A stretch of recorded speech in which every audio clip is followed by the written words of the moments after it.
Operation सिंदूर दरम्यान भारतानं पाकिस्तानी दहशतवाद्यांचे तळ उद्ध्वस्त केले आणि यानंतर पाकिस्ताननं सुद्धा भारतावर हल्ला करण्याचा प्रयत्न केलाय। दरम्यान भारताकडे येणारे पाकिस्तानचे हवाई हल्ले भारतानं परतवून लावले आणि याला कारण ठरलंय ते म्हणजे भारतीय सैन्याकडे असलेल्या S-400 सुदर्शन चक्र या संरक्षण प्रणाली।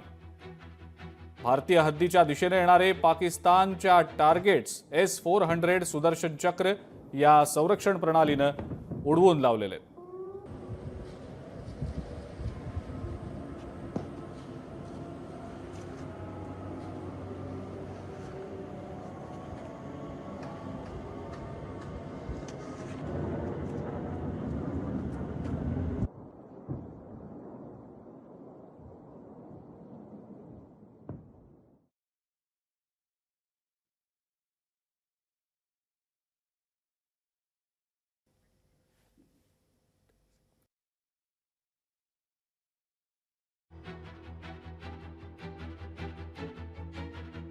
संदर्भात आपण आता चर्चा करणार आहोत। आपल्या सोबत सध्या संरक्षण तज्ञ अनिल बाम आहेत। सर, खूप खूप स्वागत आपल्या लोकशाही मराठीमध्ये।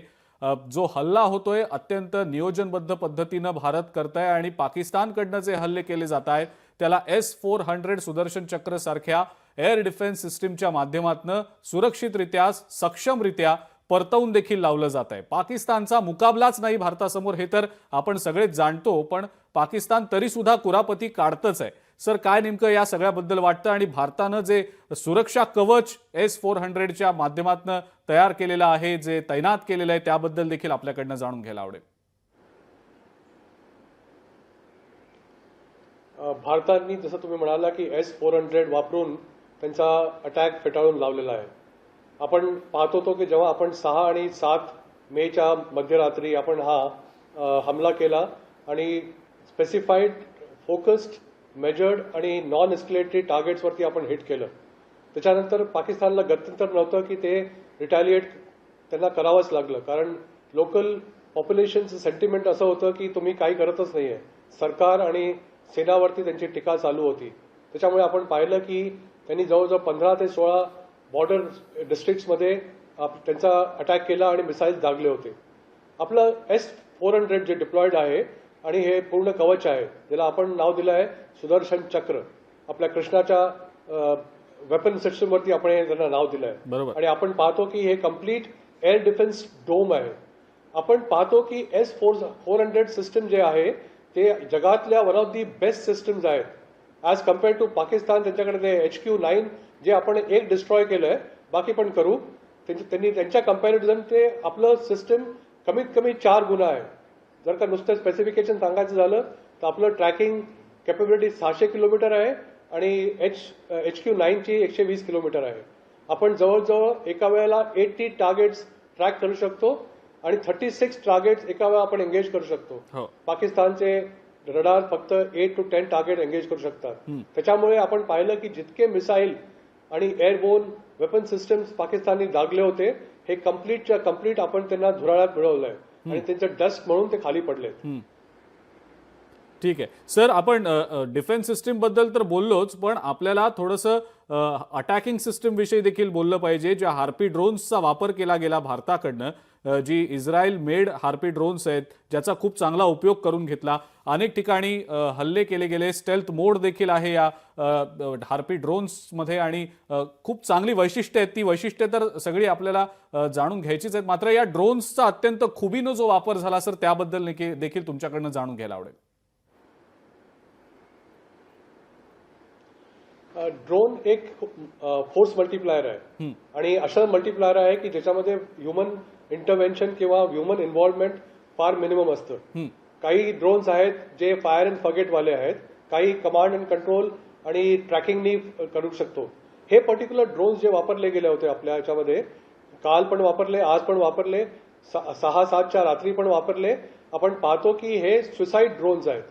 हे वैशिष्ट्य याचं आहे की अनआर्म्ड एरियल व्हेकल्स आहेत ज्याच्यामध्ये स्पीड आहे, ज्याच्यामध्ये ट्रॅकिंग आहे, ज्याच्यामध्ये नेव्हिगेशन आहे आणि जे सुसाईड ड्रोन्स आहेत ह्याच्यामध्ये पेलोड पण आहे। कारण हे एरिया ऑफ टार्गेटमध्ये पोहोचून टार्गेट एक्वायर करून त्याला हिट करतात आणि हिट करून स्वतः डिस्ट्रॉय होतात आणि टार्गेटला कम्प्लिटली डिस्ट्रॉय करतात.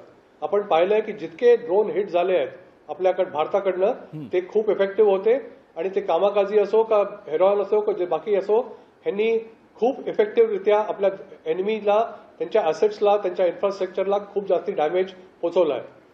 बरोबर सर, आणखीन एक महत्त्वाचा मुद्दा म्हणजे आता एकीकडे पाकिस्तानच्या वल्गना तर सुरूच आहेत आणि त्या सुरूच राहतील, पण भारताची जी ताकद आहे ती भारतानं दाखवून दिलेली आहे. अजूनही बऱ्याच गोष्टी आहेत ताकदीच्या अनुषंगानं जे भारत येत्या काळामध्ये दाखवून देईलच. पण पाकिस्तानमध्ये सध्या खूप केऑस आहे, पाकिस्तानमध्ये सध्या खूप गोंधळ आहे, नागरिकांची पळापळ सुरू आहे, पाकिस्तानी सैन्याला समजत नाहीये की नेमकं काय केलं गेलं पाहिजे. बातम्या पण आपण ऐकल्या सातत्यानं की त्यांचे जे जनरल्स आहेत, वरिष्ठ अधिकारी आहेत, ते पाकिस्तानमध्ये नाहीच आहेत, ते पळून गेलेत, कोण लंडनला गेलंय, कोण आणखी कुठे गेलंय.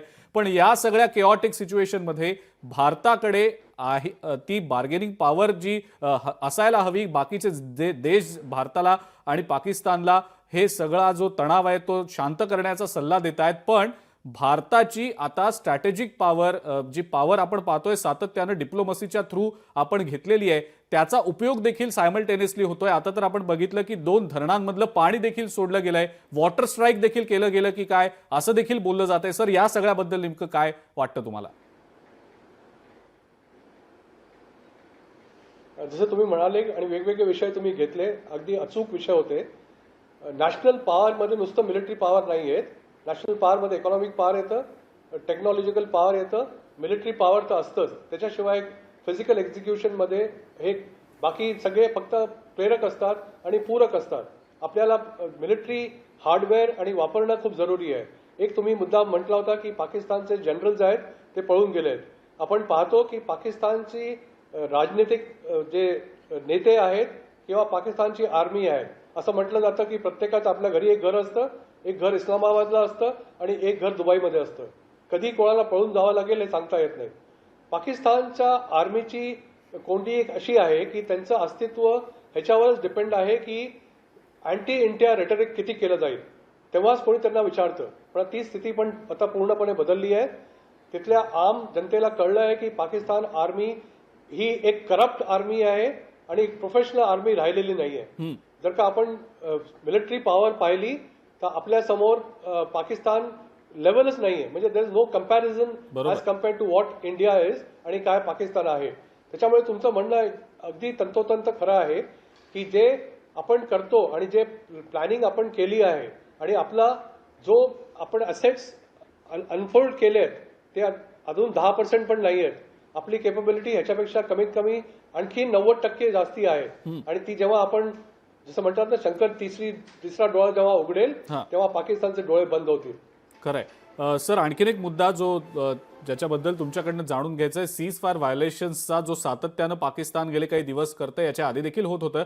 पण ज्या पद्धतीनं आता ते बॉर्डरवर ज्या पद्धतीनं तुटून पडल्यासारखा गोळीबार करतायत, कारण आता ते घाबरलेत, त्यांना कळलंय की आपण सर्व्हाइव्ह होऊ शकणार नाही, त्यामुळं कुठेतरी हे डेस्परेट अटेम्प्ट सुरू आहेत असं देखील बोललं जातंय, तसं दिसतंय सुद्धा. मात्र यावर नेमकं नियंत्रण कसं मिळवेल भारतीय सैन्य, त्याबद्दल सर काय स्ट्रॅटेजी असू शकते? लाईन ऑफ कंट्रोलवरती फायरिंग हे आम गोष्ट आहे. मध्ये सीज फायर होतं म्हणून काही 1-2 वर्ष फायरिंग झालं नव्हतं. अदरवाईज जेव्हा सीज फायर लागू नव्हतं, सीज फायर व्हायोलेशन रोज व्हायचं. Every day there was firing. आणि आपण पाहतोय की मागच्या 6-7च्या रात्रीनंतर LC वरती फायरिंग जास्ती वाढलं आहे, कारण त्यांना गत्यंतर नाही आहे. त्यांची केपेबिलिटी तेवढीच आहे. ते LC फक्त हिट करू शकतात. आणि त्यांचा जर का लोकल त्यांचे जे नागरिक आहेत त्यांचं जर का त्यांना काही दाखवायचं आहे की आपण काय केलंय, आपण पाहिलंय की निर्दोष जे आदिवासी करेक्शन जे राहणारे लोक आहेत गावांमध्ये, ते पुंछ असो, रजौरी असो, कुपवाडा असो, बारामुला असो, जम्मू असो किंवा खाली आणखीन डेप्थमध्ये गेलो तो कटुआ असो, आपण पाहिलं की ते लाईन ऑफ कंट्रोलवरती हिट करतात. पण जेव्हा ते हिट करतात त्यांची जबाबी कारवाई आपण करतो ही इतकी जबरदस्त असते की आपल्याला ऐकून माहिती असेल की जवळजवळ मागच्या 4-5 दिवसामध्ये तिथले जवळजवळ 4 विलेजेस जमीनदोस्त झालेत. आपण as a policy, as a nation restraint ठेवतो. आपण सिव्हिलियन टार्गेटवरती हिट करत नाही. पण त्यांची हालत अशी आहे की ते जर का मिलिटरी टार्गेटवरती हिट करतील तर तोंडाची खाशील. म्हणून ते निहत्ते जे त्यांच्याकडे काही अस्त्रशस्त्र नाही आहेत अशा गावकरींवरती हमला करतात आणि रोज त्याचा मुळतोड जबाब दिला जातो आणि हे एक रुटीन आहे. This is nothing something which is very big आणि हे जेव्हा फायरिंग करतील त्याचं उत्तर मिळेल आणि नुकसान त्यांचंच होईल. अगदी खरंय. पुढच्या नेमक्या स्टेप्स काय असतील, काय नेमकं पुढे घडेल हे आपल्याला माहिती नाही. तो सरप्राईज एलिमेंट आहे, तो तसाच राहू दे. भारतीय सैन्य जबरदस्त कामगिरी करतंय. पंतप्रधानांनी फ्री हँड देखील त्यांना दिलेला आहे. त्यामुळे ऑपरेशन सिंदूरमध्ये आणखी काय काय घडतं याबद्दल आपण बोलत राहू. सर खूप खूप धन्यवाद. तुम्ही लोकशाही मराठीला वेळ दिलात आणि याचं एक्सपर्ट अनालिसिस केलं त्याबद्दल. लोकशाही मराठी ऐका, पहा, जागरूक रहा.